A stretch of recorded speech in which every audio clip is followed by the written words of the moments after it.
One of our ACC Hoops doubleheader, and we're in Winston-Salem, where tonight they honor a Deacon coaching legend. Number 6, Xavier, and their head coach, Chris Mack, a former Skip Prosser assistant, has the Musketeers in town on their best start in school history behind guard Trevon Bluiett. Meanwhile, Danny Manning, second edition of the Deacons, is glad to have Cody Miller-McIntyre back on the floor for a third game. The Skip Prosser Classic from Winston-Salem is next.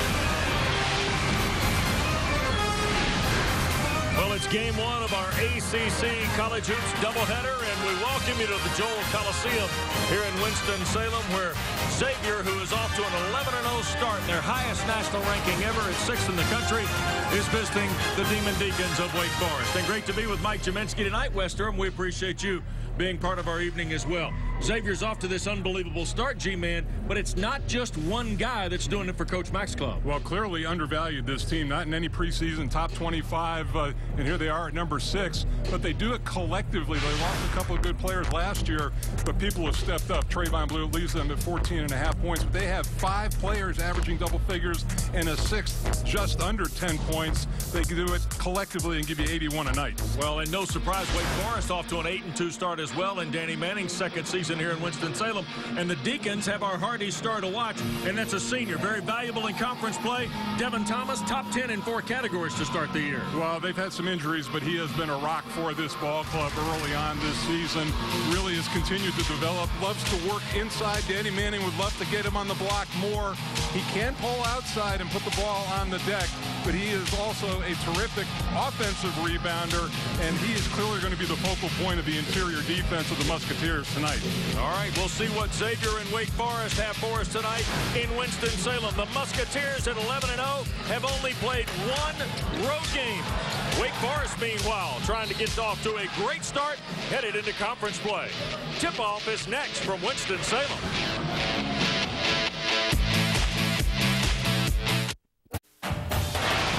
ACC College Hoops is sponsored by the Bacon Swiss Chicken Biscuit, only at Hardee's, and Hyundai.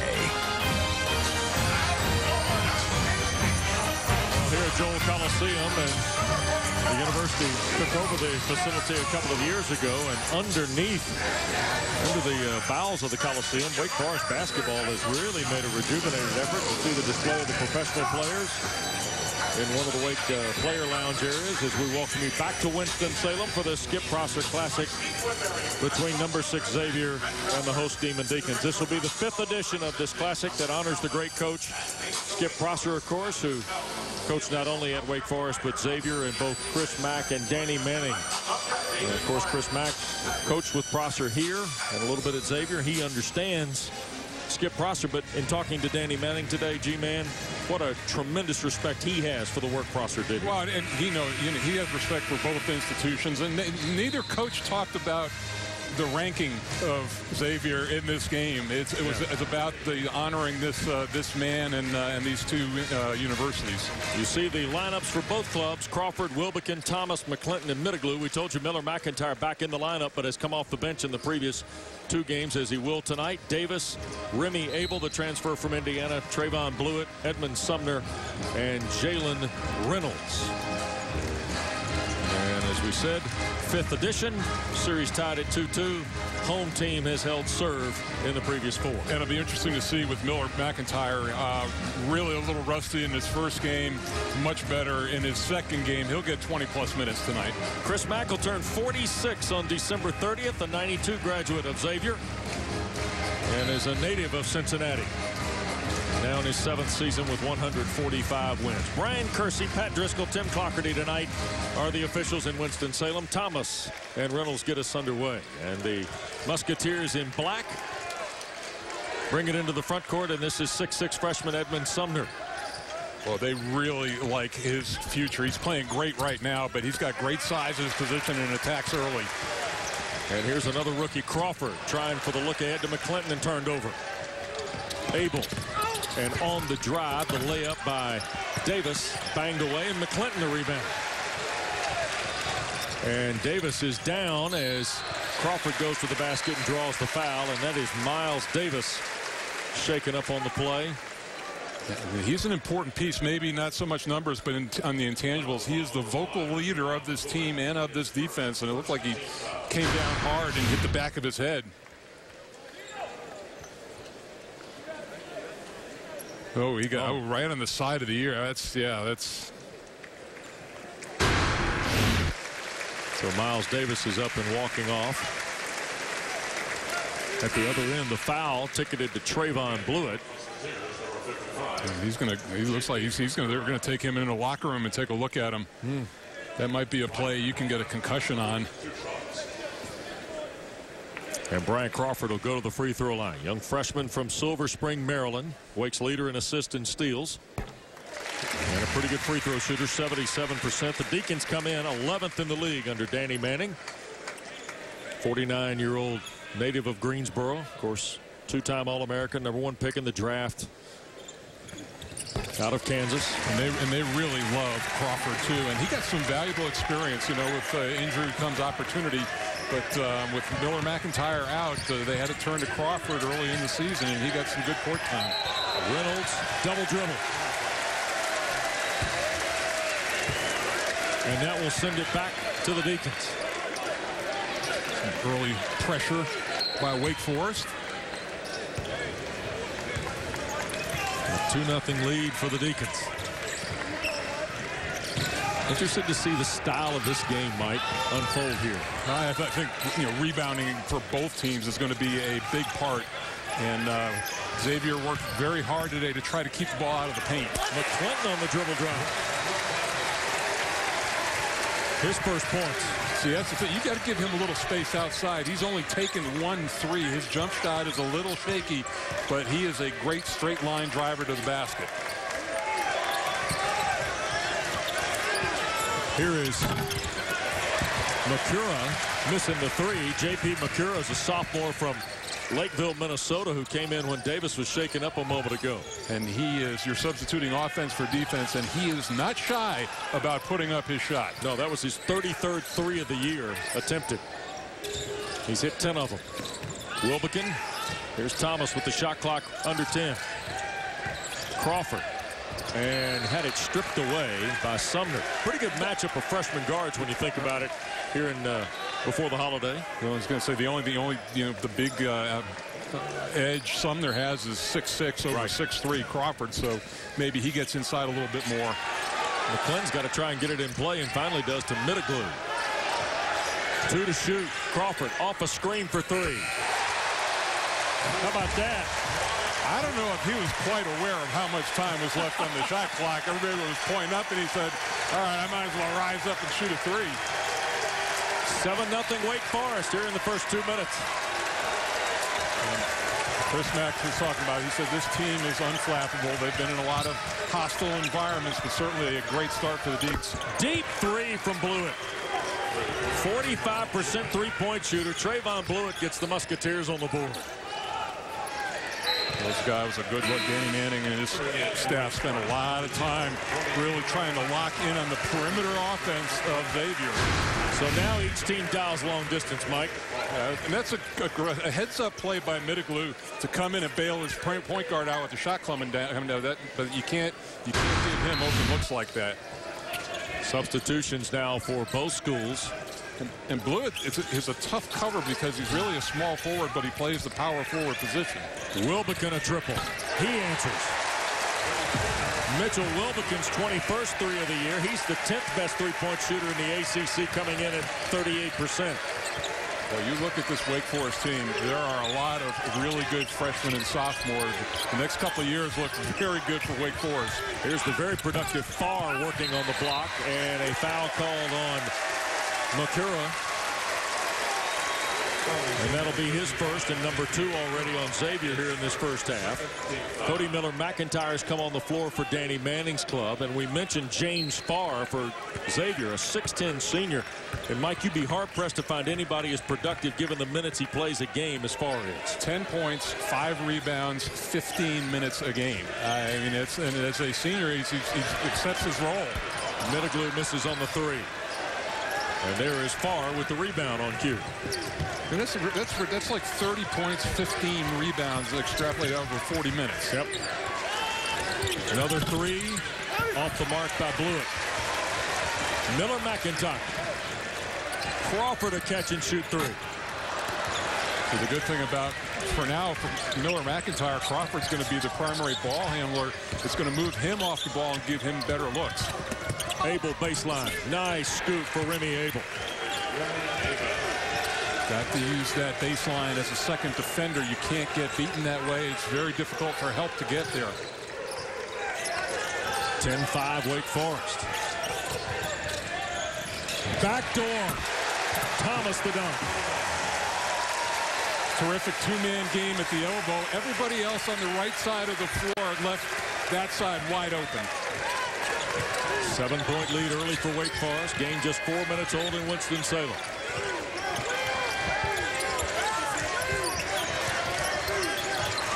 Sumner against Miller McIntyre now. Bluiett has Thomas, and now Farr with Middleglue. Back with the left hand. Farr can't score. Middleglue has put on size and strength over the summer. He's a much better defender in the post this year. Konstantinos.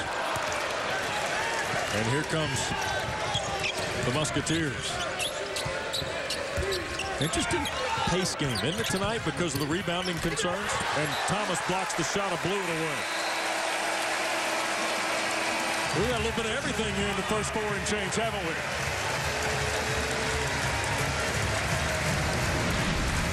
Here's that look, that two-man game.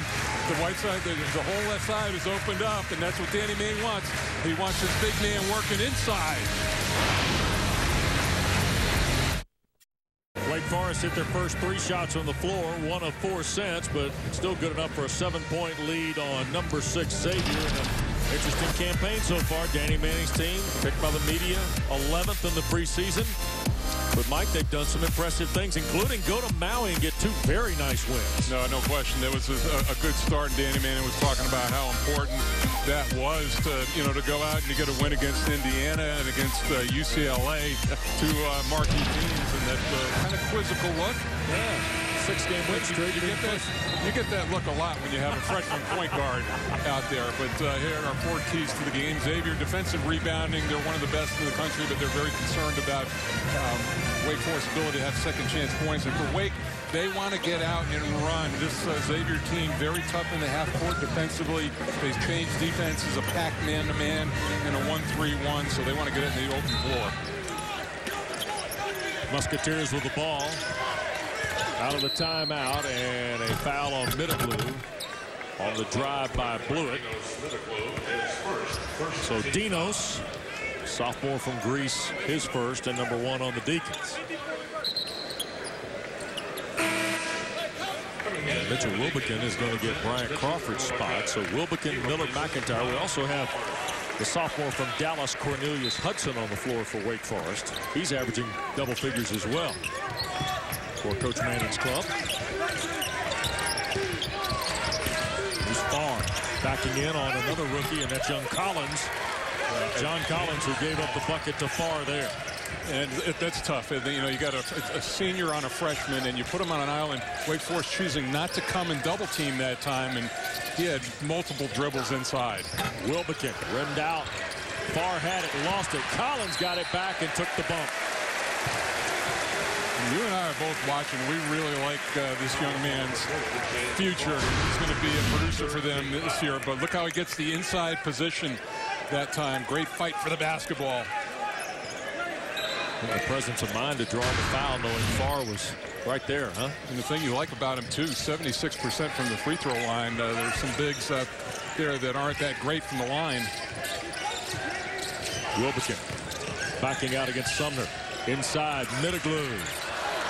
And Davis back on the floor for Xavier after being hurt early. And he'll race it into the front court. And good to see that. That looked pretty nasty when it happened. Long jumper and the rebound from Middleglue. Hudson's got an explosive piece to his game as he comes front court. Well, the Deacons have missed several chippies here now in the last couple of minutes. Still have the 5-point lead. Bluiett trying to cut into it. Missed on a 3. The 30-second clock hasn't been in jeopardy yet in this game. Not except for the 1-3 by Crawford, right? Yeah. It's the only time they've scared it. Miller McIntyre right by Davis. And X wants to run. Abel couldn't hang on to it. Saved by Hudson.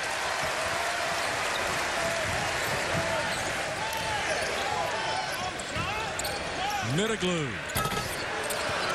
Front rim miss. Nice job defensively by Farr, and they know that he would prefer to go outside and knock down the three. A good contested shot. And a whistle and foul on the drive will be against Collins. John Collins, 6'10" freshman from West Palm Beach, Florida. His first, number 2 on the Deacons. And Devin Thomas is going to get back into the ball game for Wake Forest. We talked about Farr's numbers and what he does in 20 minutes. I wonder if they get into league play, if his time is going to expand on the floor by 5 or 6 minutes. Had a Hudson and Makura exchange as they came on the floor. Meanwhile, Xavier has also brought Tim's dad, John Clockerty, his last year as head of officials in the ACC. That's right. Larry Austin has also come on the floor for Xavier first time wearing 0. He's got the ball now. Inside, Reynolds. Collins had no chance. I think actually he slipped. He was trying to front and get around, but falling down, there was nothing anybody else could do. 3-point lead for the Deacons. Been as big as 7 in the first half. There's that 1-3-1 zone that we talked about that Xavier will switch up and play. Miller McIntyre's 3 is long. Makura ahead for Austin. Back for Makura. And Reynolds can't finish it. Here's Hudson. And out of bounds. Well, Jalen Reynolds averages 11, 6.5, and also leads them in steals, and he's pretty good at this, G-Man. Yeah, and it's an all-or-nothing play. If you don't come up with that steal, there's no way. You see, he just slipped, and terrific finish. Really love watching this very unselfish group for Xavier. You don't see many guys at 6'10" leading their team, which is a pretty good defensive team, in steals. Here's Davis on a skip for 3. And a foul called on Farr, I believe. Or Reynolds. We'll see which guy got ticketed. It's on Reynolds. It's his first. It would have been number 2 on Farr. It's number 4 on the Musketeers here in the first half. Well, that was a terrific find. It was a double team inside, and Miles Davis spotted up all alone on the weak side on the baseline. It's not always easy to see out of the double team. Wake's only hit 1 of their last 10. Chris Mack told us that this zone is situational. He'll stay with it, and maybe after that they might come out. John Collins averaging almost 9.5, his first basket. Back to a 5-point Wake Forest lead.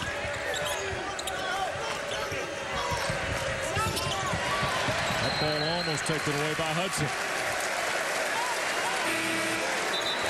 Wasn't able to stop. I mean, did you see LeBron take out the Jason Day's wife? Yeah. Sometimes those seats can be fun, but they can also bring you right into the action. Literally into your lap. That young man's eyes must have been about the size of plates. By the way, Darrell Moore wearing number 4 has come in as Reynolds scores on the dunk. Wow, really good offense. They got everybody high, cleared out the bottom of the. And that's the one area of the court that Danny Manning wants to protect at all costs. Miller McIntyre for Thomas. Tried to bounce it across, got all the way through to Wilbekin. And a reach-in foul, whistled on Xavier's Larry Austin Jr. It'll be his first. And number 5 on Chris Mack's club. So the under-12 media timeout. Jalen Reynolds, a couple of rattlers at the rack. Back to Winston-Salem in a moment. Wake Forest a 3-point lead on number 6 Xavier as we welcome you back to Joel Coliseum. And of course Chris Mack's team off to their best start in school history. Highest ranking ever for the Musketeers. Their best start ever prior to that. Skip Prosser, who had some really good teams, including the one that won 16 straight 02-03. David West, the National Player of the Year. How about that? And that guy who's had a nice NBA career. A lot of fun to talk about in basketball with Chris Mack today. Yeah, and it's, you know, you knew he was going to be a star when he was an assistant here. And there's been quite a lineage of coaches at Xavier. Pete Gillen, Thad Matta, Skip Prosser, Sean Miller. Yep. And now Chris Mack carries that on, and he has done a terrific job. And a bumping foul on Crawford as Austin came away with the steal. Well, it was interesting. Of course, Chris was hired after Sean Miller departed for Arizona by current Georgia Tech athletic director Mike Bobinski, who was then the athletics director at Xavier.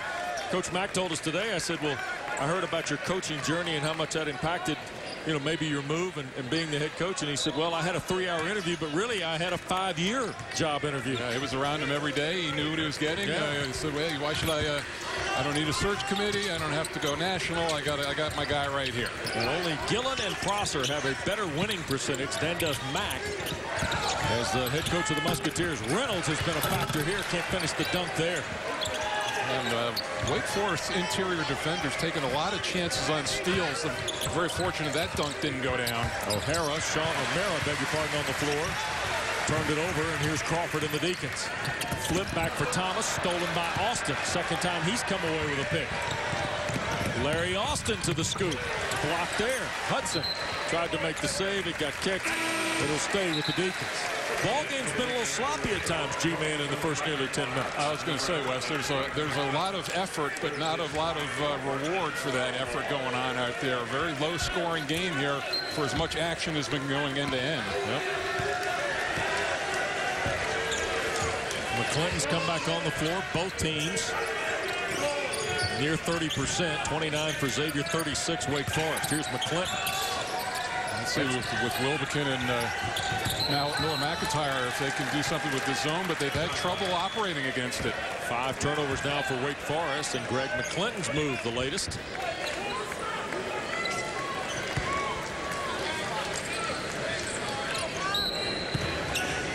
A little backcourt pressure here by the Deacons. We've not seen Devin Thomas out on the floor in a while. Back out there now.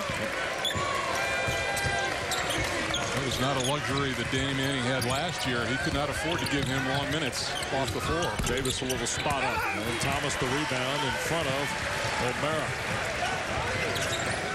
Look at Miller McIntyre. Deliver it to Wilbekin. The three good. Well, you know, I hate to see guys get injured, but I think that's going to serve Miller McIntyre in February and March. I think he's going to be a much fresher player. It's going to take the, you know, with Crawford there, it's going to take ball handling responsibilities away from him. He may be a different player in the ACC this year. Reynolds reach-in foul on McClinton.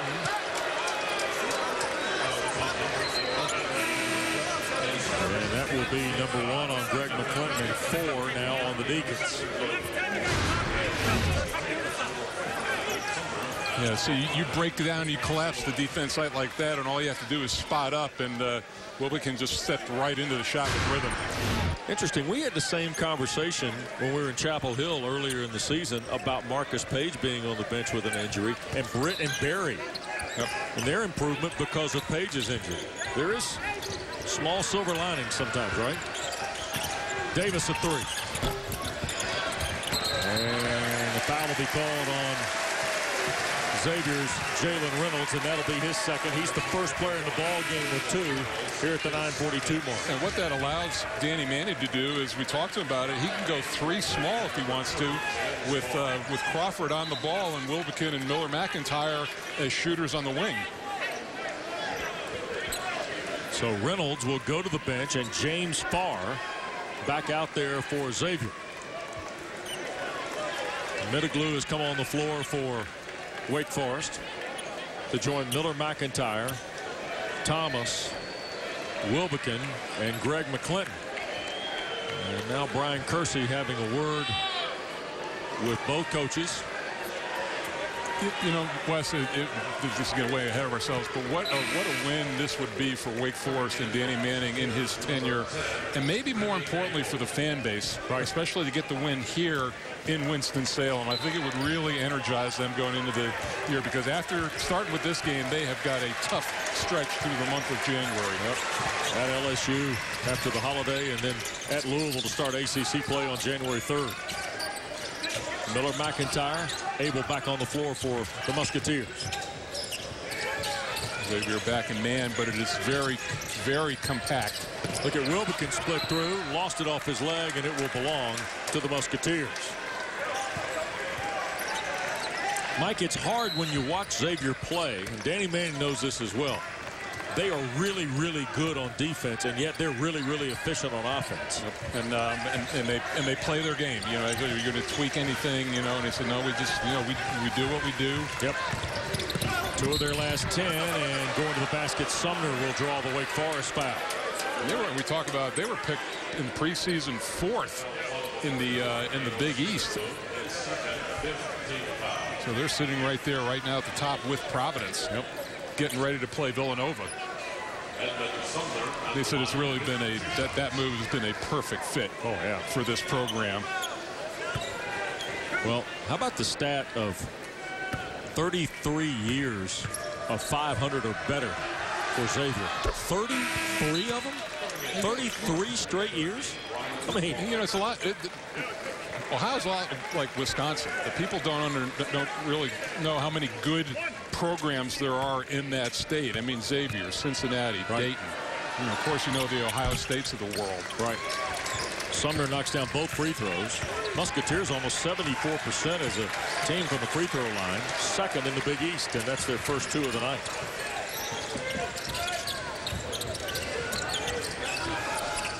Here's Crawford.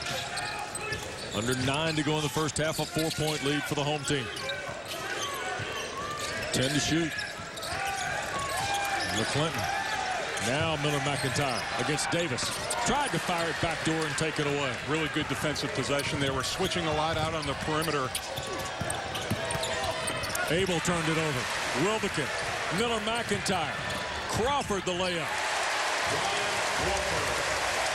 As opposed to that last possession where they really got ground down with the clock, that's what Wake Forest would prefer to do. 94-foot play by the Deacons. The lead is back to 6. And the crowd here in Winston-Salem loves it.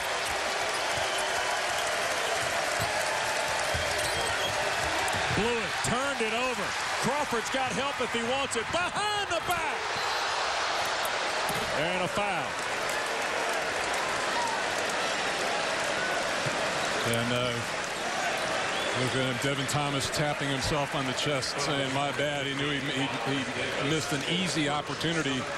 And that's the thing, especially at the end of the game, if you want to put him on the free throw line, only 57%. I mean, he finishes this one 99 out of 100 times. It just looked like he got clipped a little bit in the lower body. Yeah, Miles Davis getting underneath him. 2 shots for Thomas. First one good. And I'm telling you, that's not he's 8 of 22 in his last 2 games coming in. That's not 57% form. I don't know what the issue is. He's got a slight little hitch in his shot. And the second one good too. He knocked both T-balls in the fairway there, G-Man. I don't know what the problem was. At the other end, Farr punches it down. You cannot give up a dunk like that after a made free throw. That took about 3 seconds. Crawford answers with a 3. That seems to be his spot on the floor. He loves that little left wing. It's the second 3 he's knocked down from there. He's got 10 already. Deacon lead is 9, and a blocking call against the Deacons. And it's on Thomas. It will be his first. 6 on Wake Forest. I know it's almost Christmas time, but this one's got a little salty second-round March feel to it. Here tonight in Winston-Salem. 9-point lead for the Deacons. 9-point lead for Wake Forest on number 6 Xavier. And how about the freshman from Silver Spring, Maryland, DC Player of the Year a season ago at Gonzaga College High School. Brian Crawford here, G-Man. Yeah, he's had 21 points twice already. And think about it, too. He's had 2 assists. I think one of them on a 3, Wes. So he's accounted for 15 of the 24 points that the Deacons have to this point. Out on the perimeter, and now the drive by Bluiett. Scooped it up and never had a chance. Thomas off with the rebound, 3-on-3. Xavier has been able to beat Wake Forest off the dribble. They just have not had many finishes. Right. Bluett's gone 10 minutes scoreless. Only basket was at the 17:50 mark of this first half. Wilbekin around Davis. Little runner. Good. 8 for Wilbekin. Wake's 5 of 5. After missing 7 straight shots on the floor here in this first half. I think that's the way to play Wilbekin, though. I mean, more than half of his field goal attempts are 3s, so you want to make him a 2-point shooter. Boy, Farr has got 6 off the bench for Coach Mack, and I really like James Farr, Mike. You know, I go back to the fact that there aren't a lot of seniors that would accept maybe lesser minutes, but he's never gripes and has been a terrific producer. McClinton off the lob draws the foul. And this might be number 2 on Farr. And it is, and it's the 8th team foul on Xavier. And by the way, Farr now joins Reynolds with a pair. And we'll see if Chris Mack goes to his bench to maybe bring in 6'10" Sean O'Mara. McClinton having his struggles at the free throw line so far this year, only 44%. And there is O'Mara on cue to replace Farr. And McClinton, as Mike told you, is 8 of 18 at the line. That rolls in his 3rd point. He had 13 points in their win last Friday over Coastal Carolina. Played 21 minutes. It was thought McClinton's minutes might go down a little bit with Miller McIntyre coming back in and Wake's bench getting a little deeper. But boy, Greg McClinton's done a nice job. 22-year-old redshirt sophomore from here in Winston-Salem. Well, and you know, he's taking advantage of his minutes. Averaged 12 points in his last 2 games. Yep. So kind of he's trying to earn more time out there for Danny Manning. Deacons to an 11-point lead. There's O'Mara. And there'll be a foul on Miller McIntyre against the drive of Sumner. 7th on Wake Forest. So now 1-1 for the Musketeers, and Edmund Sumner out of Detroit Country Day. How many good players have come out of there, huh? Just a few. And this is a critical stretch, this last 6 minutes for Xavier. They don't want this game to get too far out of shape. You know, Wake Forest has a chance to stretch this lead out. Sumner got 1 or 2. You see big Doral Moore's back on the floor. It's 7-1. Freshman from just outside of Atlanta at Locust Grove. Wilbekin split the defense, feeds Moore, and he'll draw the foul. Miles Davis picks up his 2nd. 3rd Musketeer with 2. There just haven't been many minutes for him, and they've had a good success with the screen roll on this side of the floor. It was a good call, and boy, Miles Davis taking a beating in this game so far. Moore is 2 of 3 at the line, make it 3 of 4. There just aren't many minutes for him with the guys that are ahead of him. Well, we were talking about the young prospects in the program. How about this 7'1", 265-pound Moore? Well, just while he's developing, you just put him in there as a rim protector and rebounder. Old coaches say you can't coach at height. Yeah. Well, that's the thing that struck me. You know, you look out at a team at a shoot-around and how big Wake Forest has gotten since last year. And that was obviously a big factor in the recruiting of Danny Manning last year. 3 ball, no good by Sumner. Hudson. Here's Wilbekin. Crawford's been hot in this first half. Wilbekin again for 3. Moore the rebound. Tap Hudson. And finally it's Bluiett trying to lob it ahead and threw it away. Crawford tees another one up. Missed everything. Crowd wanted a foul call here at the Joel Coliseum. Well, there's been some really nice basketball, and there's been some really sloppy basketball in this half. Baseline, Abel. That got slapped away. Moore finally pulled it away. Clinton a little slow to get back up the floor. Crawford for Wilbekin. Now Wake Forest going to take their time in a 1-4 set. Lob for Moore. Oh, and he managed to get just enough on it. That was very fortunate because he actually got bumped on the roll, and I didn't think he was expecting the pass, but because he's so long, able to finish. And a timeout for Chris Mack. And when he was here with Skip Prosser, he helped develop the tie-dye T-shirts, and he knows this building can run.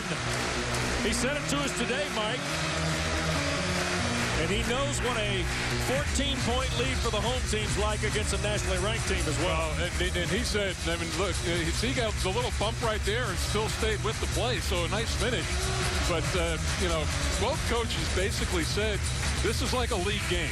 I mean, you got the number 6 team coming in here in the country, and for both teams, it has the intensity of a league game.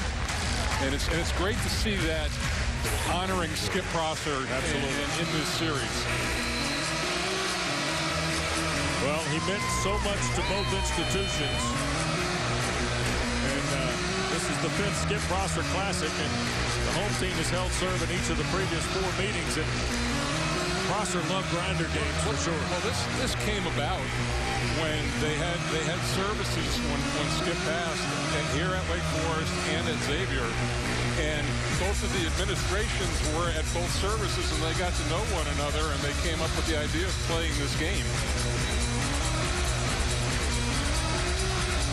And here out of the timeout, a little bit of game management being handled by Pat Driscoll, working here with Brian Kersey and Tim Clockerty tonight. Larry Austin back on the floor. 6'2" sophomore, Springfield, Illinois. Starts the offense for the Musketeers.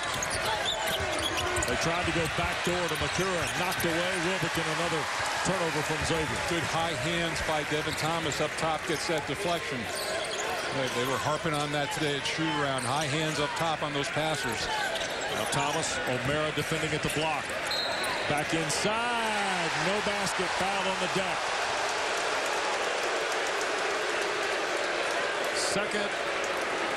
First on O'Mara out of Glen Ellen, Illinois, and number 10 on X. On that side of the floor, that's his favorite side of the floor, the block down there. He loves to go to the baseline with that hooker, go get it into the rim. The other side with his left hand, he'll try to come middle. And 3 for 3 in this game from the line so far. And a 15-point lead is the largest for Wake Forest, with 4:04 to go here in this first half. This Xavier team averages 81 a game, and they're sitting here at 18 with 4 minutes to go. And Thomas is shooting them like Jaminski at the line. We'll go under 4 minutes. You know what? No free throw is bigger than the first one. That first one goes in, all of a sudden you get to exhale a little bit, especially when you come off an 8-22 streak. Turned over, Hudson with it. Cornelius to the rim. It's where you turn it over that counts, and that one was at half court.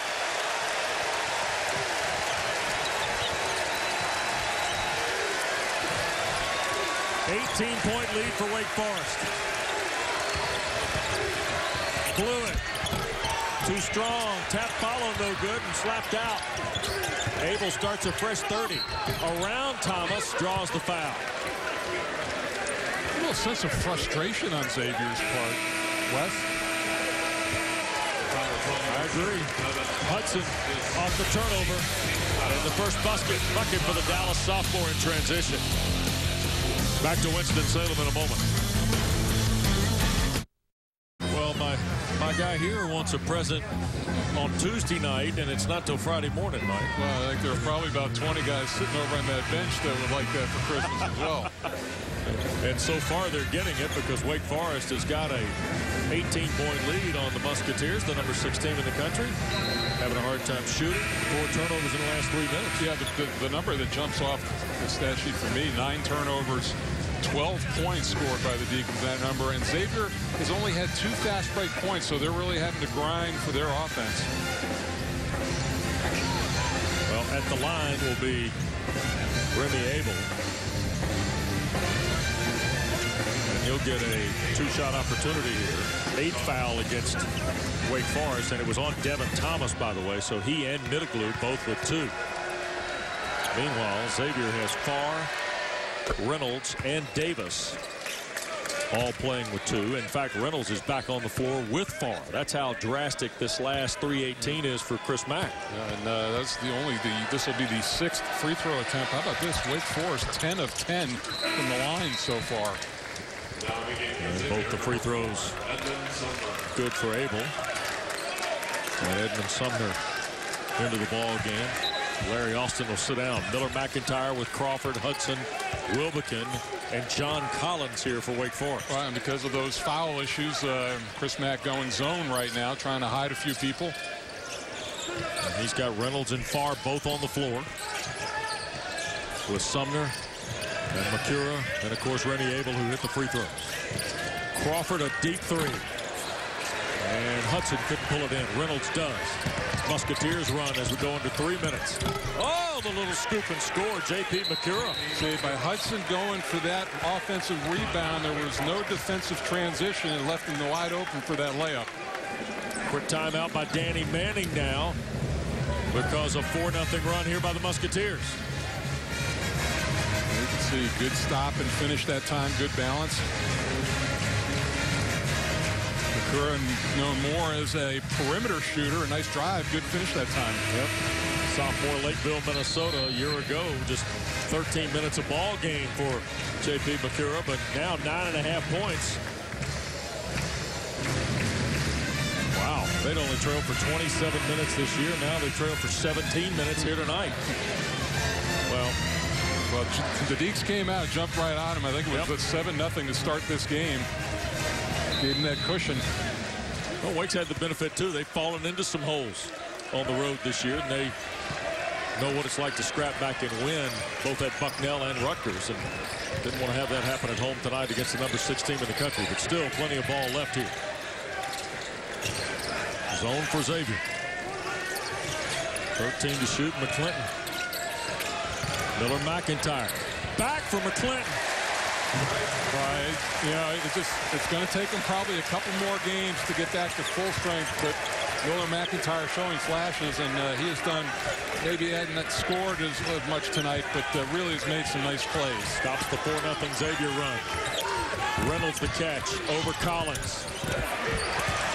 And the rebound for Miller McIntyre. Excellent shot. You've got to finish those. Crawford hesitated. Oh, little triangle move, and Wilbekin can't nail the 3. Under 2 to go now in this first half. On the drive, and Sumner couldn't score it, and last touch by Wake Forest. Tom Kasimpa's doing our stats here. Xavier only 23 points in the second half against Cincinnati, 27 against Alabama, Mike. And yeah, there's the drive, the kick in, and that's all. You know, if you're McClinton, you talk. He's not an outside shooter, but he just followed the ball right into the rim. Foul on McClinton, and that will get Farr to the line. So James Farr out of Evanston, Illinois. Half dozen points on 3 field goals so far, but as we told you earlier, averages 10 points, 8.5 rebounds. He's 3rd in the Big East in rebounds and 15 block shots. How about this, Wes? I mean, they talked about how his confidence has grown this year, misses that free throw. His first 3 years career averaged 4 points and 3 rebounds a game. Yep. So he's made a huge jump. Coming off a double-double in their 85-61 win over Auburn on Saturday in Cincinnati.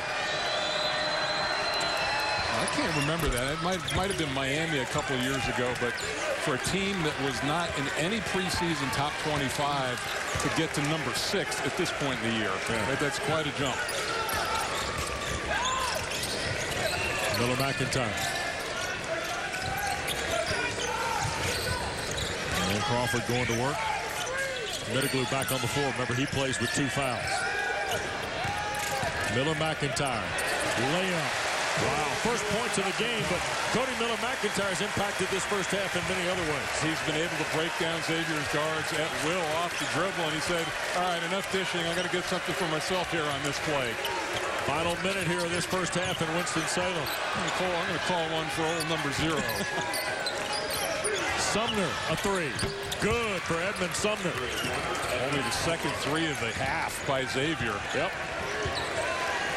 14-point game, 40-26. Won't be their lowest scoring half, but it'll be down there for the Musketeers. Crawford, another one. He's got now 13 in this first half.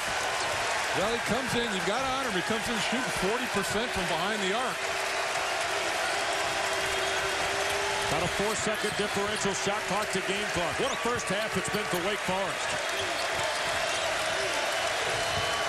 Baseline, Sumner stripped out of there by Crawford. It'll stay with the Musketeers with 10 to shoot.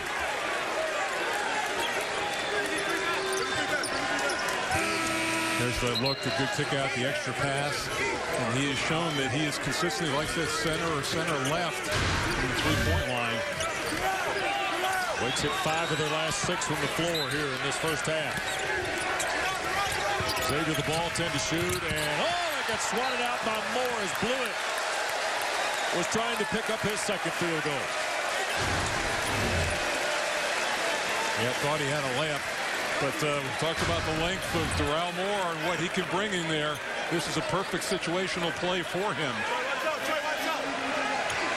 Moore's going to stay right under that basket. Brian Kersey, I think, the referee tonight. They want to check the timing here because the ball was blocked out of bounds, never reached the rim, of course.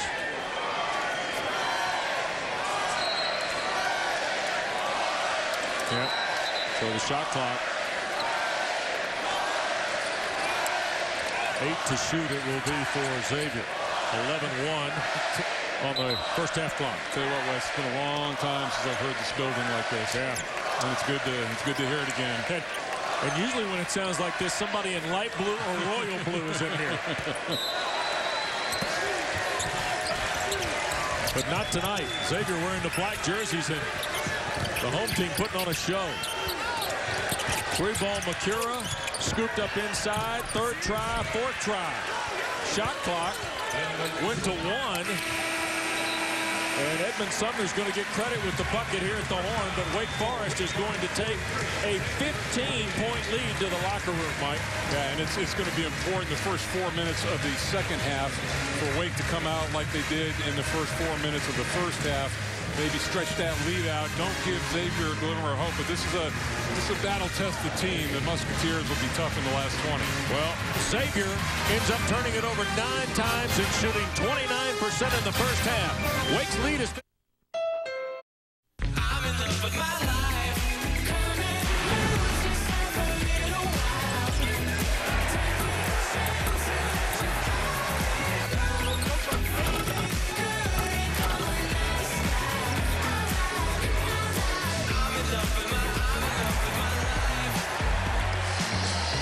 Welcome you back to Winston-Salem. Half number 2 of the Skip Prosser Classic tonight. Wake Forest with the 15-point lead on number 6 Xavier with Mike Cheminsky and our great crew, Wes Durham. And the Deacons, of course, 48% from the floor in the first half, and then Xavier just 29%. You see Brian Crawford's 13, the only guy in double figures in this opening 20 minutes. Mike, Tom Kasimpa's got our stats here tonight. Wake started 4 of 6 on the floor, then went 0 of 7, then 5 of 5, then 0 for 4, and then 5 of 7. Is that streaky? I mean, inexplicable, really. But, you know, you think you'd go through one of those droughts or maybe two. But, you know, I think for Xavier, if you're Chris Mack, you talked about to your team, let's take care of the basketball, let's get shots, and let's finish. They had some opportunities at the rim that they didn't knock down. 10 to shoot. McClinton pushed it up there. Thomas the rebound and the held ball, and he and Sumner ended up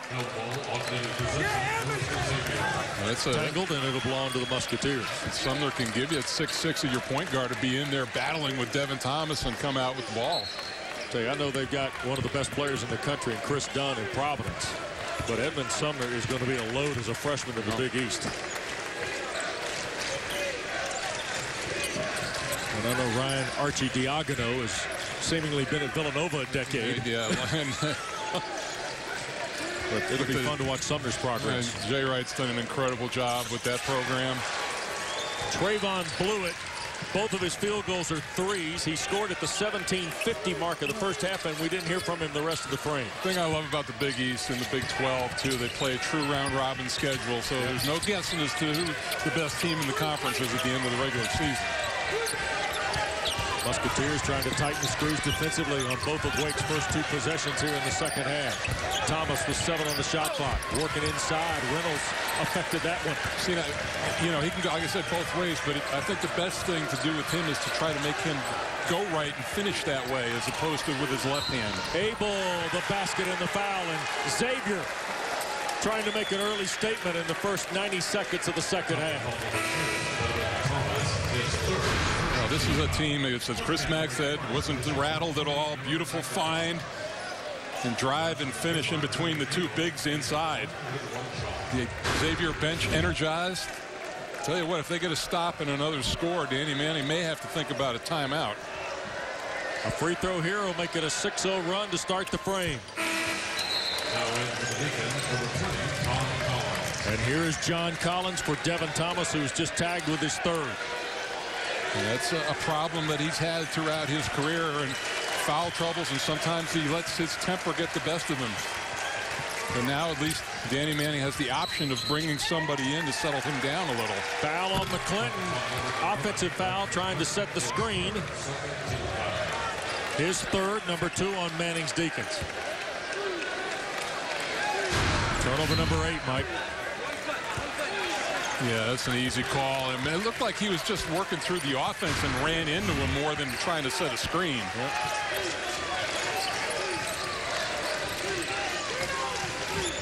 Bluiett, another one? No, and a foul called on a... big foul, too. Yep, 3 on Reynolds. And the great negates the 3-point shot, too.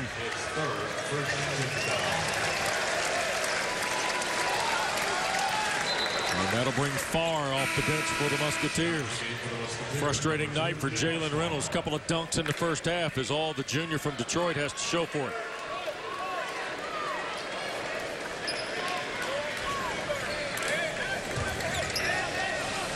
And he's clearly frustrated. 2 minutes gone, second half. Wake gets a scratch. Crawford had it knocked away. It'll stay with Wake Forest. I really like that play as they run. They fan their shooters out to the side, and they give Brewster that high screen roll, give him a lot of real estate to work with. Clinton to put it in play. Miller McIntyre. Middleglue tried to help him. Here's McClinton to step in, too. Yeah, that's his issue. I mean, he's a driver and a slasher, but just doesn't have that mid-range game. Sumner to the rack and the foul. A lot of hanging on the rim. I was just waiting for somebody to get teed up here. And this is the thing. At least 4 players for Xavier at any time can bring the ball out of the backcourt off the dribble. You have that 6'6" point guard. You got to identify where he is and try to stop the advance of the basketball. 8 points for Edmund Sumner. And the free throw no good. He is now 3 out of 5 at the line. You touched on it early. He and Mr. Crawford having pretty good They don't look like two freshmen playing out there. Well, he's a redshirt technically. Played 6 games a year ago. But boy, there's a lot to like about Edmund Sumner. It didn't really, but you know, he didn't really practice with the team at all because of the injury. 9-0 run if you go back into the first half for Xavier. And they're to within 8 now. Miller McIntyre. McClinton on the skip. Crawford with 13 to shoot. Boy, Farr and Collins really battling inside for position. Here is Collins, a long two. Too long, missed everything, and last touch by Xavier. Or no, beg your pardon, Tim Clougherty resets and says last touch by Wake Forest. There's a sense of a loss of momentum here for Wake Forest at the start of this half. Deacons have missed all 4 of their shots here in the second half. And nothing easy. They haven't gotten out on the break. Everything in the half court. Bluiett. Layup good. 8 now for Bluiett. 5 in the half. 6-point Wake Forest lead. 9 straight for Xavier to start the frame. 11-0 run altogether. Middleglue is scoreless tonight. Averages almost 13. Crawford on the drive. Lost it. Remy Abel. And he is fouled by Miller McIntyre. Second on Cody Miller McIntyre. 4 on Wake Forest here in the first 3:14 of the second half. And Wes, in the first half where Wake Forest dominated the free throw line, now it's the Musketeers who are putting pressure on Wake to defend. And the young senior from Louisville started his collegiate career at Indiana. Will go to the line. He's a guy, you know, if I'm him, I'm putting my head down and trying to get to the rim at 85% from the free throw line. Number 6 free throw shooter in the Big East. And no good. Now 3 out of 4 tonight. Cornelius Hudson, sophomore from Dallas, for Greg McClinton in the Wake order. And the second one good there. 4.5, 8 in the ball game for Abel. Miller McIntyre. Farr cut off the drive lane, and a foul called on Abel. Number 2 on Xavier. You see with Bluiett, with Middleglue, if you've got a smaller player, which Xavier does, and Bluiett playing the 4, you can guard him out on the perimeter. That maybe Middleglue should start trying to work inside a little bit more. Hudson thought about it on the drive, scoop, and cannot score. And is this number 3 on Farr? It is. So now Reynolds and Farr with 3. 3 on Xavier in the second half. A shot to the chops, and Farr immediately he was looking over and telling Chris Magazine, "I'm all right, just let me play." You would trust your senior to have the ability to play with fouls and be smart. Deacon's first points of the half on the free throw by Cornelius Hudson. He's got 3 in the game. Second one good too. Hudson finished strong in the ACC. He was double figures against the conference 3 of the last 7 ball games. Played 22 minutes a game against the league. Step back 3, boom! Wow. Well, that's the last thing you want to see happen is get him going, but you knew, only not 14.5 points a game, but he was relatively quiet in this step back move. Yeah, Middleglue had a hand up on it too. That was not an easy shot. That's all business right there, G-Man. Yeah. 4-point game, closest Xavier's been in a long time. Couple of free throws from Hudson. All the Deacons have here in the half. Middleglue, front rim miss.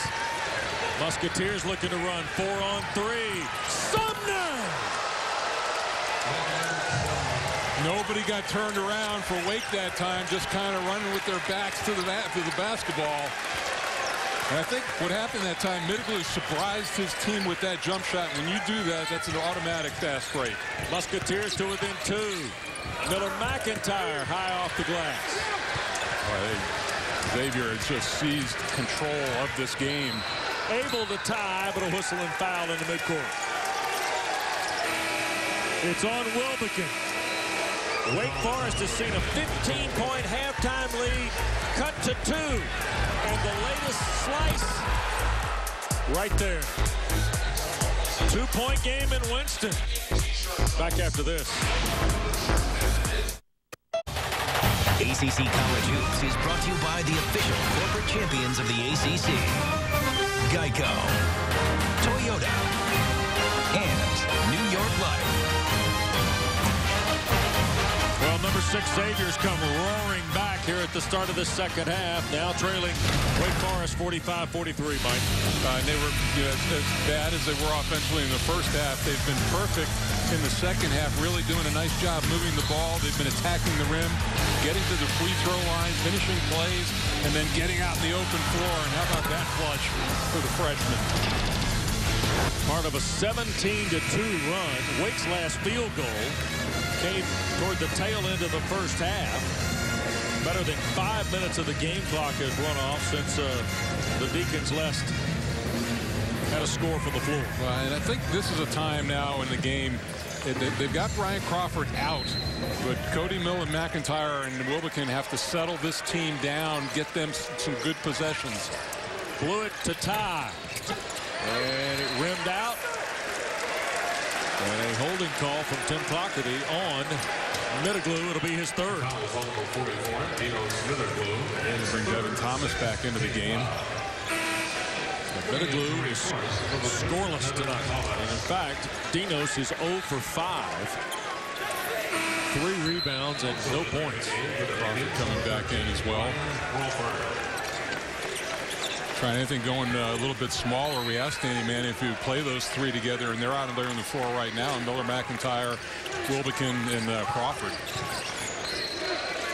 And an offensive foul called against Edmund Sumner. His first 4 on Xavier, who has never led tonight. After hardly ever being behind in the first 11 games. 11th turnover, by the way, of the Musketeers.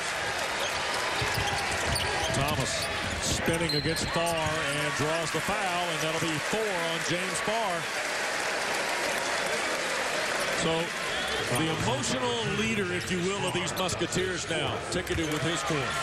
Yeah, and that's, you look at it, and we talked about the ability of Thomas to put the ball on the floor, and Farr would much prefer to defend people in closer to the basket. So that was a smart play by Thomas, and this is his first free throw of the night. First missed by the Deacons. O'Mara in. He played in the first half, 5 minutes, no points, couple of rebounds for sophomore Sean O'Mara. Thomas has 7 points tonight, just 1 field goal. He's 5 of 6 line shooting.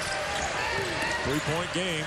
Sumner lost it on the drive and out of bounds. It will stay with Xavier. Thomas defended the rim there, Mike. And very fortunate, too, because with your freshman point guards, you have to live with certain things and decisions. And I thought he tried to press the issue a little bit too much on that play. Lucky to get it back with 23 on the clock. Here's Bluiett. Pushed a short one up and in. Boy, Trevon Bluiett's not having anything else in the second half, is he? 10 and a half now, 13 in the game. Only 1 miss in the second half. Been a different player. Extra within 1. Thomas scoops and draws the foul from O'Mara. Well, Sean O'Mara had been playing better recently, playing the best ball of the season in the last few games, but I thought he bailed Thomas out. That was going to be a tough finish for him. And Devin Thomas back to the line, where 5 of his 7 points have come from.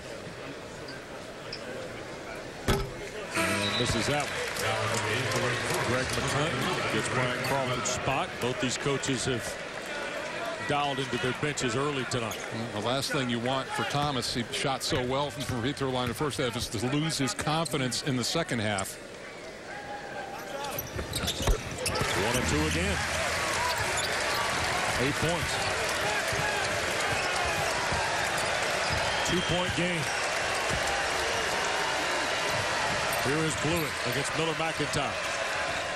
Lob. O'Mara right-hand hook scores. His first points tie the game. It was a nice pass. They really emptied out. They had 4 around 1 that time. O'Mara really had Thomas very deep, and he had to be careful because of his foul situation. Skip for Wilbekin. Boy, Davis closed quickly. Now Mitchell. O'Mara followed him. 10 to shoot for the Deeks. Thomas takes O'Mara inside. Can't get the roll. Xavier can lead for the first time tonight here, G-Man. Sumner around Hudson, layup good. Boy, is he quick? I mean, he just blew by everybody on that play. I'm so impressed with him. Wilbekin in the corner. Miller McIntyre fouled. That's Remy Abel's second. And 7 now on Xavier with 13:29 to play. You know, he got the nice pick, and then Thomas that time got caught in a little bit of no-man land. He showed for a second and then backed off, and that opened the lane. Edmund Sumner has had 5 here in the second half, 13 in the ball game. And Miller McIntyre now 3 out of 5 at the free throw line. Remember, this is just his 3rd game back on the floor for Danny Manning. The preseason foot injury cost him the first 8 games. And both free throws are good. Well, if you're going to have a foot fracture, October is the time to have it. You know, we got a couple other players around the league who are dealing with that, who are going to be missing some league time. Almost 7 minutes gone. Step back 3, Sumner. No kid. That was one of those Chris Mack. No, nice shot. 16 for Sumner. Xavier's biggest lead.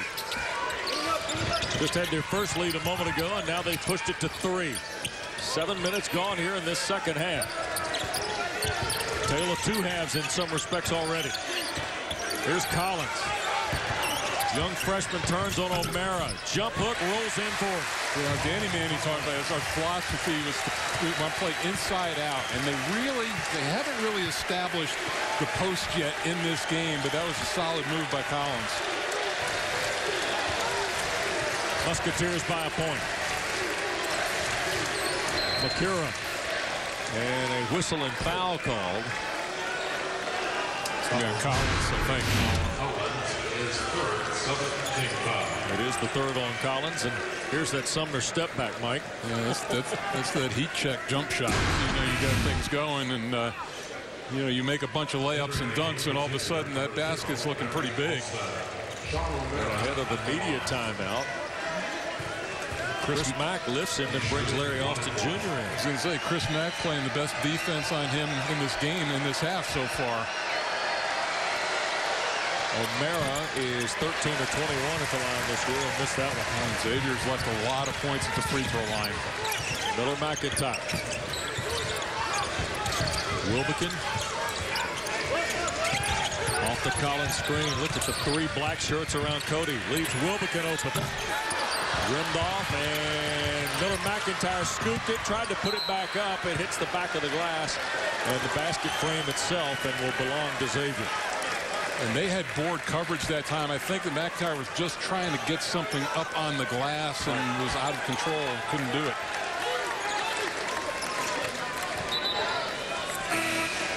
McKinday London, a 6'10 redshirt freshman from Nashville, into the lineup. Played just 4 minutes in their win over Auburn on Saturday.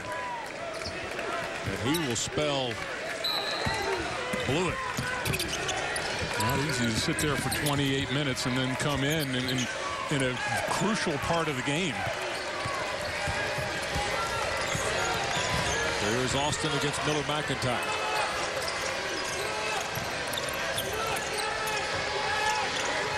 Austin off the London screen. 10 to shoot. Table. He traveled. That'll get us to a timeout. 1-point lead for the Musketeers. Buckle up. We may be going to the wire in Winston-Salem.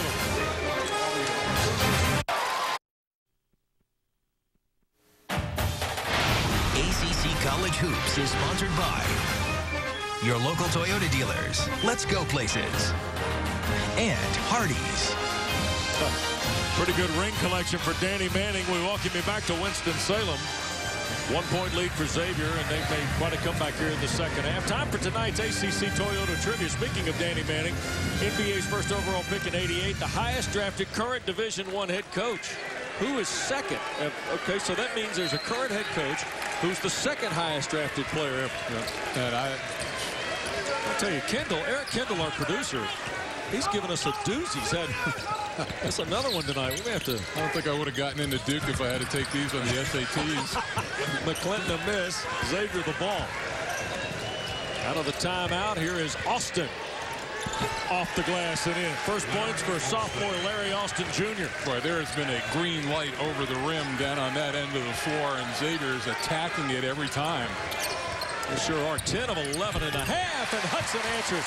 First three-pointer for Wake Forest and just their second field goal of the second half. Game locked up at 54, and an offensive foul called on Reynolds, and that would be his fourth. Two players now for Xavier with 4 personal fouls. This is going to be a war of attrition. They got 4 players for Wake that have 3. Yep. And Reynolds will come out. Farr has 4 and returns. 54 all after the triple by Cornelius Hudson. Back to the 1-3-1 zone for Wake Forest, or for Xavier. You like the looks Wake got, though, if they were patient, right, in the first half? Yeah, and that's, you know, with McIntyre out on the floor, it's a good thing. Hudson misses there. Austin wants to run 3-on-2. All the way to the rack, and he'll draw the foul, and that's Miller McIntyre, I believe. Well, Wes, Wake Forest has not done a good job of identifying the rush up the floor this time. They have not stopped many dribbles.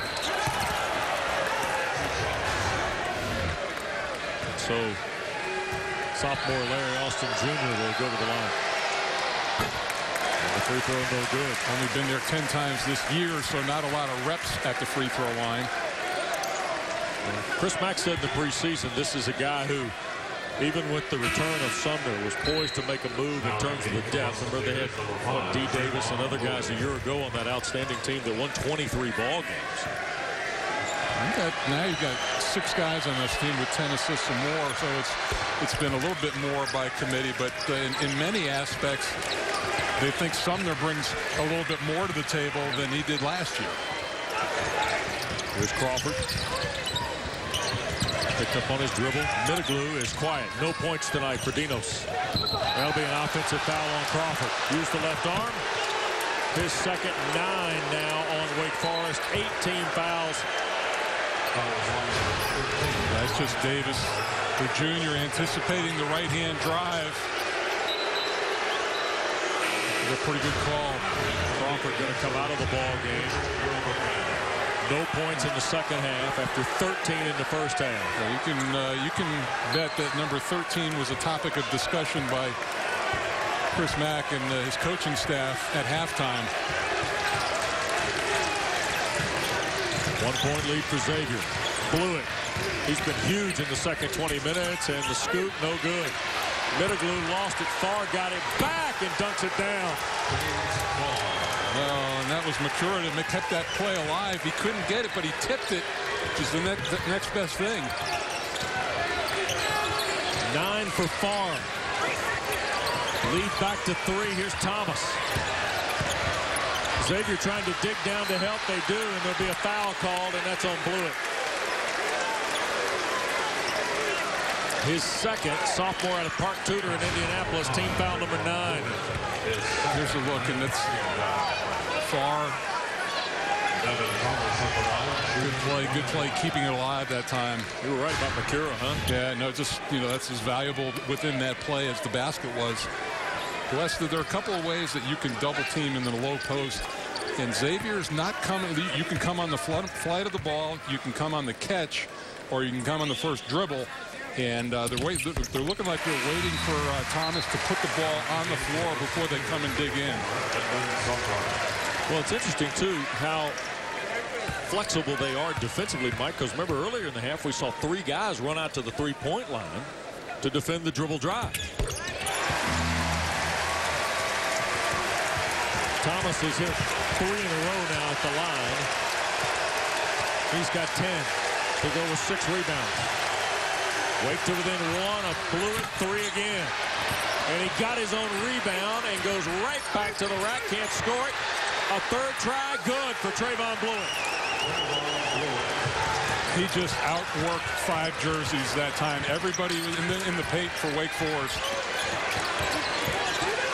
Another second chance and third chance basket for Xavier. And another foul, this one on Thomas. Yep. This is where his temper is getting the best of him. That's the 4th foul on him. But here's the effort. I normally don't like following your own shot, but Bluiett able to come up with it, and 3 opportunities, way too many chances to give a team. And Devin Thomas sits with the 4 fouls at the 9:14 mark. And you can just see the smoke coming out of his ears over there, and Danny Manning has to take him out and get him calmed down for the last 9 minutes. Pretty critical sequence here for young Wake Forest, don't you think, Mike? Yep. Bluiett. And here's Miles Davis. And far, a lefty 3. Wow. Rebound and score for Sumner. Wake is just getting destroyed on the offensive glass. But we talk about Xavier, one of the top rebounding teams in the country. They're a plus 13 over their opponents. They're plus 12 tonight. Miller McIntyre misses the 3. 5-point lead, biggest of the night for Xavier.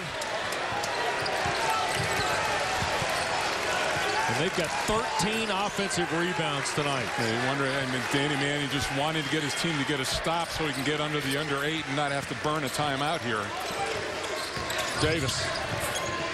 3-pointer Sumner. Rimmed off and a foul called, and it's on Makura.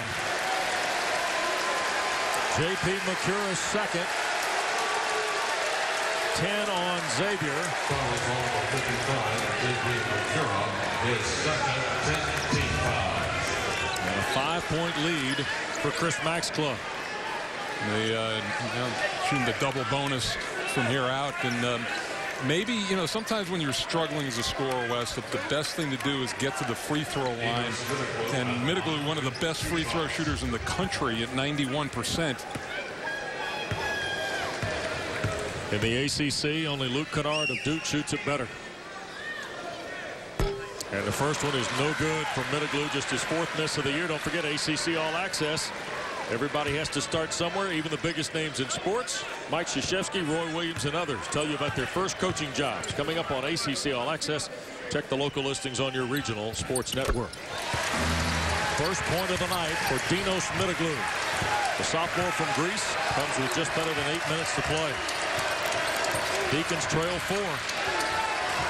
Wake only has 2 field goals here in the second half, and there is Sumner trying to feed far, and Xavier turns it over. Nice job by Crawford digging in on that play, following behind, getting a hand on it. 14 turnovers for the Musketeers. 4-point lead for Chris Mack's team when we come back to Winston. 61-57, number 6 Xavier, the 4-point lead on Wake Forest. All right, our Toyota trivia question tonight.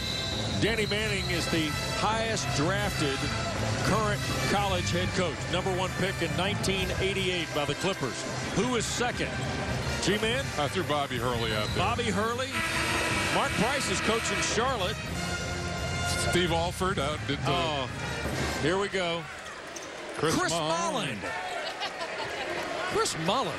Remember the great '84 Olympic team in Los Angeles. Yeah. Oh. Well, that was a sneak. He just, you know.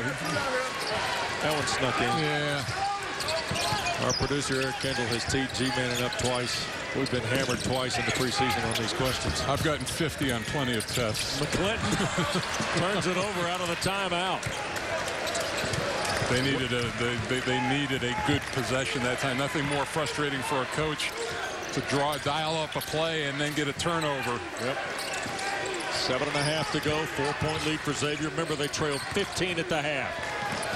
Davis, a 3 out of the right corner.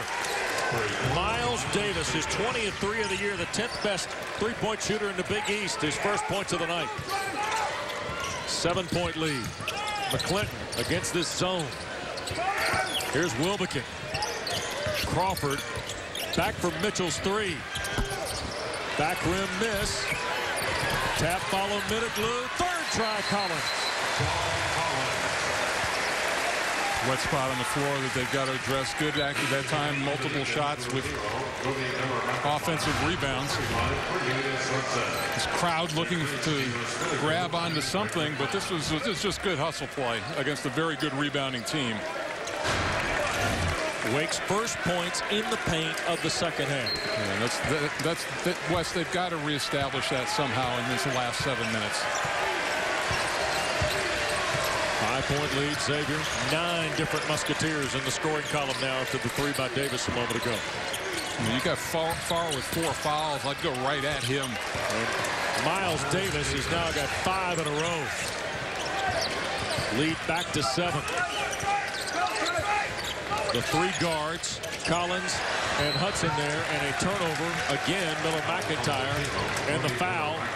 That's his 4th. At 10 now on Wake Forest, Mike, against a team that's almost 74% at the line this year. And that's what a 6'6" point guard with a long wingspan does for you. He gets turnovers like that. Timeout here in Winston. 7-point lead for number 6 Xavier.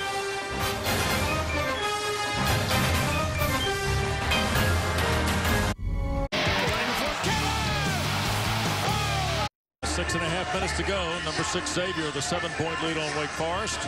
A quick look at our second half summary. The 3 of 16 shooting by Wake Forest, and X is 15 of 21. That's a reversal of the first half. Well, it's amazing that Wake is only down by 7 given those numbers. I mean, and the reason why they're shooting such a high percentage is probably 65% of those shots are layups, and they're just getting into the rim. Sumner at the line. The front end of the 2 is good. Both teams in the double bonus. And common fouls from here on out.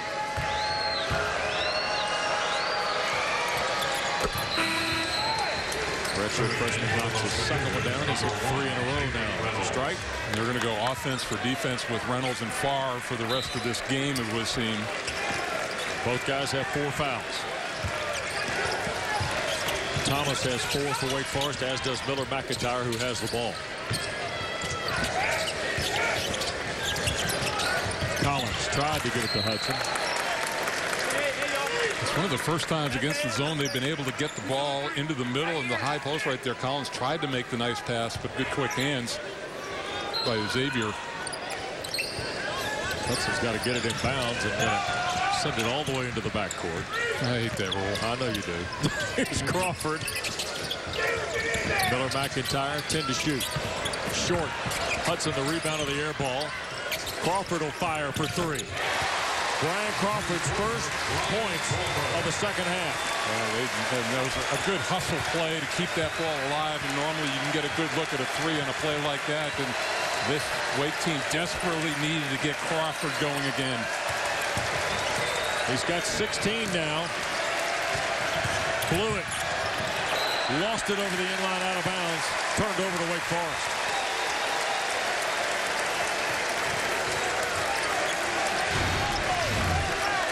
Just trying to do a little bit too much. Nice defense that time by McIntyre, and Collins coming over to help. Hudson another one. Miller McIntyre the long rebound. Crawford feeling it. And knocked out of bounds. Last touch Sumner. It'll stay with the Deeks.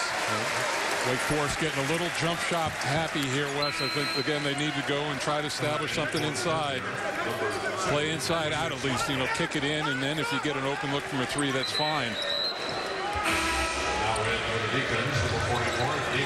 Middleglue gets Miller McIntyre's spot.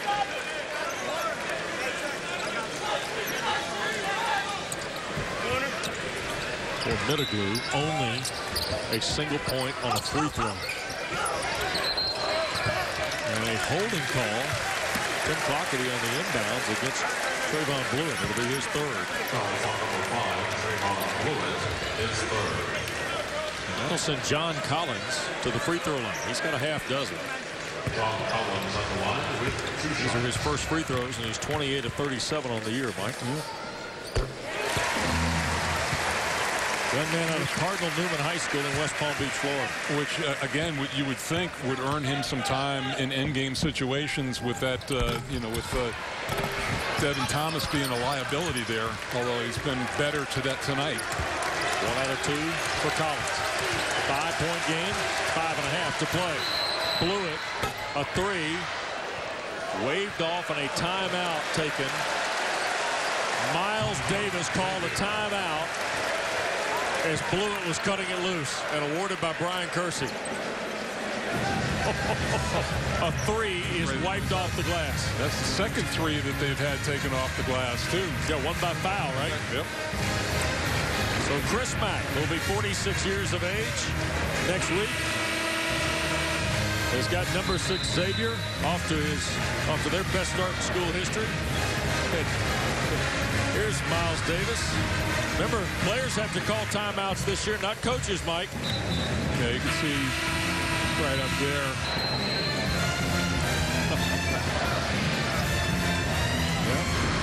Brian Kersey had the angle on both, and Xavier will keep the ball minus the 3-point goal from Trevon Bluiett, who's been sensational here in the second half. I'm curious why he, there was 22 seconds left on the shot clock, still plenty of time. Davis will have it on the spot inbounds pass. That's one of the tougher places in the court to get the ball inbound as well. Easily done. Bluiett tried to fight through, turned it over. Hudson's got it. Cornelius to the rim. Can't finish. Collins tap follow the third time. Good. It's the second possession in a row that I thought Bluiett has tried to do too much and has turned the ball over. 3-point game under 5 minutes to play.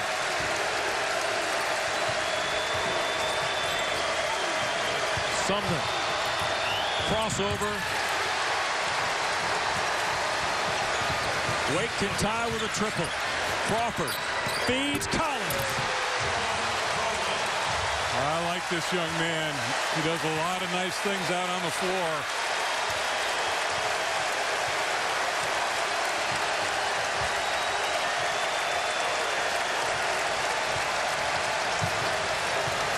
Sumner working on a career-high 20 already. Bluiett a 3. Rebound Crawford.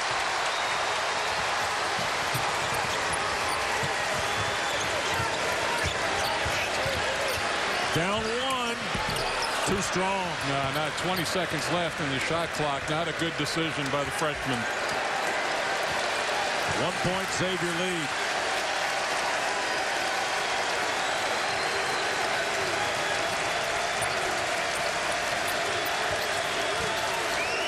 .13 to shoot. Sumner. Long rebound. Hudson couldn't control it. A fresh 30 for the Musketeers. Those long shots, your perimeter players have to hang in there for those long rebounds. Xavier's gone 3 minutes and change without a field goal. Abel. To Farr, playing with 4 fouls against Middleglue. Rolls into the lane. And Dinos will be ticketed with his 4th. Free throws for Farr when we come back to Winston-Salem. Couple of rookies making plays.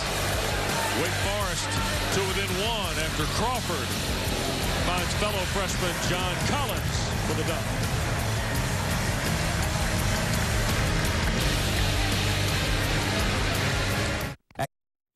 ACC College Hoops is brought to you by the official corporate champions of the ACC, Bojangles, Haviland, and Food Lion.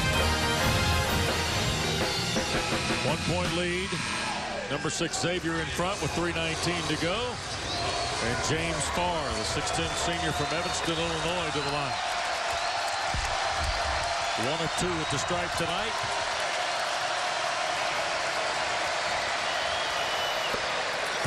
76% on the year from the free throw line.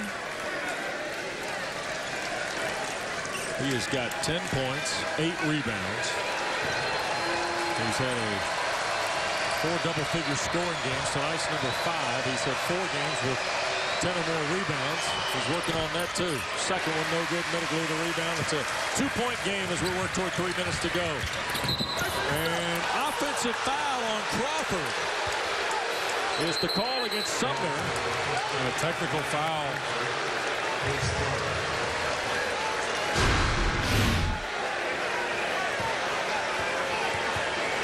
Yeah, it's close, but you know, just look, it's the little dip of the shoulder right there and being out of control.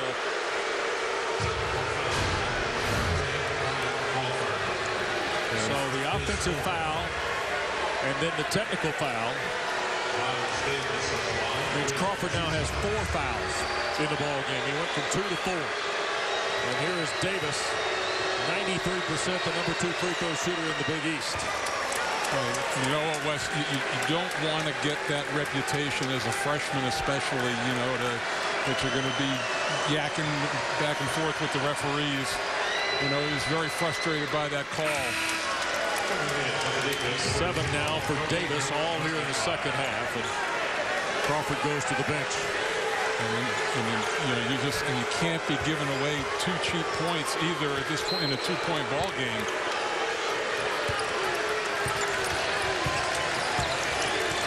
The ball.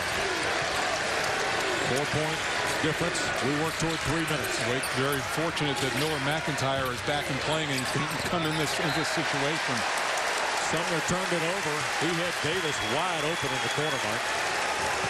17 turnovers tonight for Chris Maxton.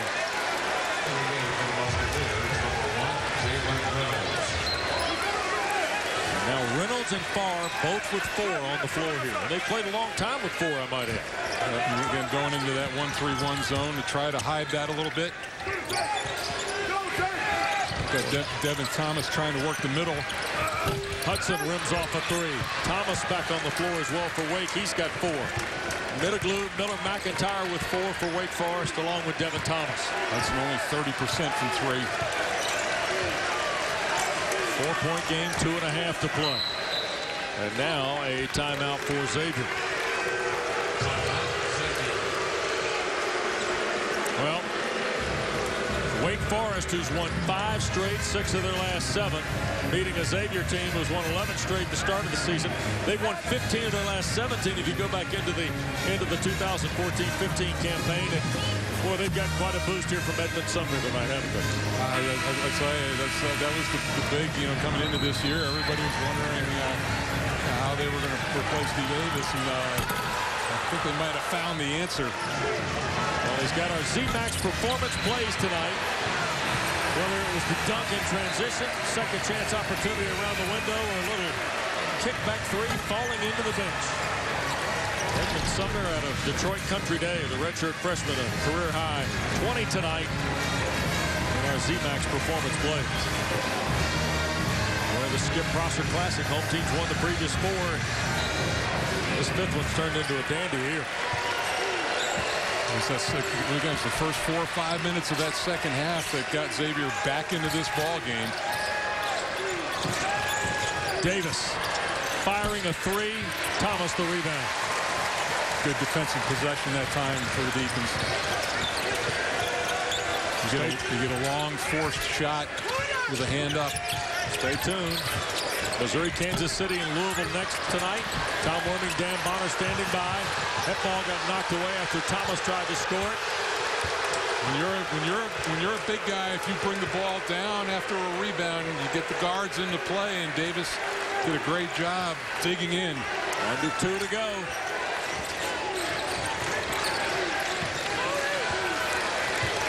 Gotta believe that Max Musketeers here want to wind the shot clock down as much as they can. Wake's gone 3 minutes without a field goal. Sumner able for 3. Well-designed play. You're not going to get a better look at it than that. They run a high pick and roll. Wilbekin. Miller McIntyre. Skips it back to Mitchell. Middleglue. Tough night from the floor for Dinos. Coming up on a minute here, Mike. Yeah, Wilbekin he's been quiet too. He's another guy who they rely on to knock down three-point shots. Only 8 points for him.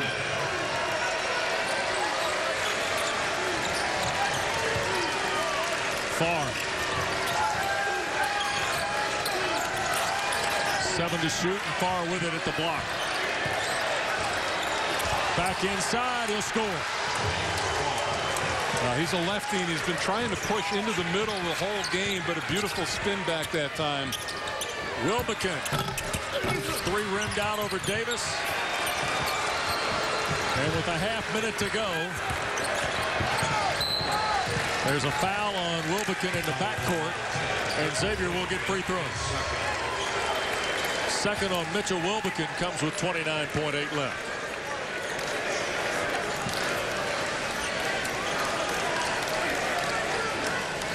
You look at the Xavier team, too. Well, it's a relatively young team. Yes, it is. You know, they're going to have a lot of talent coming back next year. Both these clubs have senior pieces, but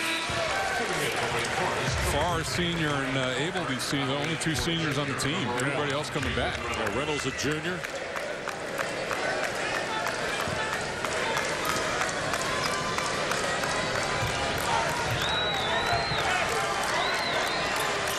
Second free throw good. 8-point game. It will not be nearly indicative how close this one was tonight, Mike. No, these came out. They came out strong. They had a really great first half. Had the crowd rocking. Yep. The Collins dunk cut it to 1. It's been a 7-0 run for the Musketeers since. And Chris Mack told us, he said, this group does not get rattled. We've been in hostile environments. We keep our composure and play our game. Middleglue fouled as he put up the shot by Makura. And 3 shots coming for the number 2 free throw shooter in the ACC. Don't forget, Missouri, Kansas City, and Louisville coming up next. Tom Wormy, Dan Bonner standing by. The Billy Minardi Classic at the KFC Yum Center tonight.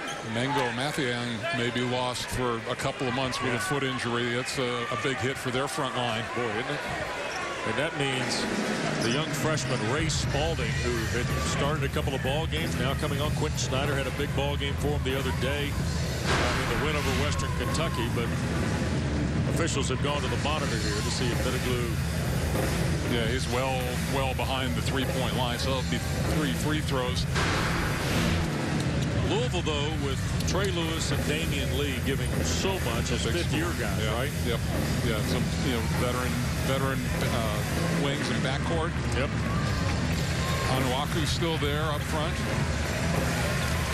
So stay tuned for Louisville against Kareem Richardson's Kangaroos of Missouri, Kansas City. A nice touch. Rick Pitino honors his late brother-in-law, who was also his best friend, Billy Minardi. And typically the opponent has a tie to Louisville as well. Kareem Richardson, an assistant. The other 2 teams, Kevin Keats is there with UNC Wilmington, and Mark Pope, the former Kentucky player for Pitino, has got his Utah Valley team in the Billy Minardi Classic. Billy Minardi losing his life in the 9/11 attack. Free throw by Middleglue is good. Been a big day for basketball in the ACC. A lot of games. Virginia, Cal, Syracuse beat Montana State. NC State in a tight fit with North Carolina Greensboro tonight over in Raleigh. Miami, a big win in Philadelphia at the Palestra against LaSalle. G-man, that takes Larenega's team to 10-1. It's a great old building to play in. Actually, Cameron Indoor Stadium was designed after that building, same architect. But so much history in Philadelphia basketball in that building. Middleglue's 3rd free throw is good. All 4 of his points in the second half and at the free throw line. Still doable. 2-possession game, 20 seconds to go. Yep. And Danny Manning to use a timeout here.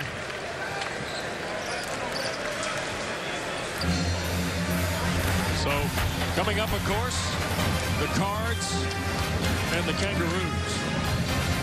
Coach Pitino with his group, and there is Damian Lee. Averaged 21 points a game, the nation's number 4 scorer a season ago at Drexel. Now that 5th-year option, and Trey Lewis, who came over from Cleveland State, another fifth-year guy. They'll take on UMKC coming up next. And Mike, you made mention of this in the first half, and it's of note here to show it, is the schedules that both these teams are going to have. And Xavier is off until New Year's Eve at Villanova to start Big East play. Yeah, and then Butler and St. John's not playing well. DePaul, but how about Steve Wojciechowski and the job that he's done at Marquette his first year?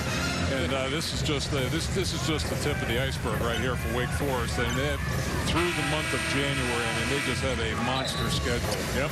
You see the LSU ball game a week from tonight in Baton Rouge, and then Louisville, Duke, State, and at Virginia Tech. Hokies a tough loss today at the Barclays Center to St. Joseph. Double teamed in the backcourt. Sumner is fouled with 18.3 left. It's on Brian Crawford, and he will foul out of the ball game. Wake Forest in the first half was 5 of 12 from 3, and in the second half is 2 of 13. Crawford is disqualified tonight with 16 points. And it will be the first time he is fouled out of a ball game. And Wake is somewhere in the middle of those two, Wes. I mean, they're shooting 33% from the field, from 3 on the year. Right.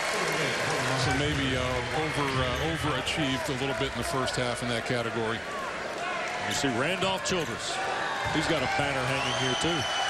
Talking to Brian Crawford. You think of the playing experience that Danny Manning has. Steve Woodbury on his staff, an outstanding player at Kansas as well, in addition to what college careers that Manning and Childress have. You can learn a lot being a Demon Deacon. This shot and a foul with 9.6 left. I think it's especially there's a teaching point with the game with the technical foul, and nobody better than Randolph Childress to sit down next to you and you know, talk about it, and I'm sure they'll have a chat about it after the game as well. That's Brett Ballard to the left, you see, of Randolph. And Trevon Bluiett. The Musketeers get to 12-0. Chris Mack's team comes from 15 down in the second half to continue the best start in school history. The nation's number 16, now winners of 16 of their last 18 games. Great to be with Mike Jaminski tonight for ACC basketball. Thanks to Eric Kendall, our producer, Mike Miller, our director, and our great crew. Stay tuned. Tom Wormy and Dan Bonner join you on the other side. Xavier winner tonight in Winston.